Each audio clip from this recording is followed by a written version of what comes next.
Hello, today we will guide you through how to reconcile bank accounts in Manager.io. In this walkthrough, we'll set up a bank reconciliation from start to finish, so your accounting records line up with your bank statement.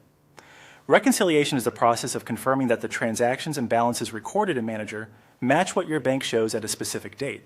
Doing this regularly helps you catch missing entries, duplicates, or timing differences. Start by opening Manager.io on your computer. Make sure you're in the correct business file and on the main screen where the left-hand navigation is visible. Take a moment to have your latest bank statement handy because you'll need the statement's ending date and ending balance. Next, look for Bank Reconciliation on the left. It typically appears in the banking section of the sidebar. This area is dedicated to creating and reviewing reconciliations for your accounts. When you see it, go ahead and click Bank Reconciliation to open the reconciliation screen.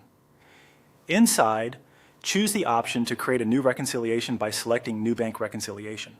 This opens a form where you'll enter the details for the reconciliation you're about to perform. Enter the date for this reconciliation. Use the statement's ending date exactly as shown on your bank statement. This ensures Manager compares your ledger to the correct cutoff. If your statement runs through the last day of the month, enter that exact date.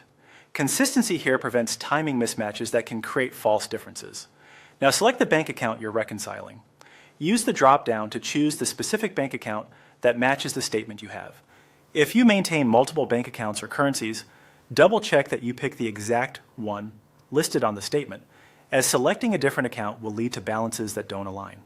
Enter the statement balance. This is the ending balance printed on your bank statement for the date you just entered. Type it exactly as shown. If your account is overdrawn, include the negative sign. Avoid adding currency symbols or commas if your system settings don't require them. Stick to numbers and a decimal point for cents. Once the date, account, and statement balance are in place, click Create to save the reconciliation. Manager will now compare your ledger to the statement parameters you provided. If everything matches, you'll see a zero difference. If there's a discrepancy, review recent transactions, deposits in transit, or outstanding payments that haven't cleared yet. You can adjust entries separately and then return to this reconciliation to confirm that the difference resolves. Repeat this process each statement period to keep your records accurate and audit ready.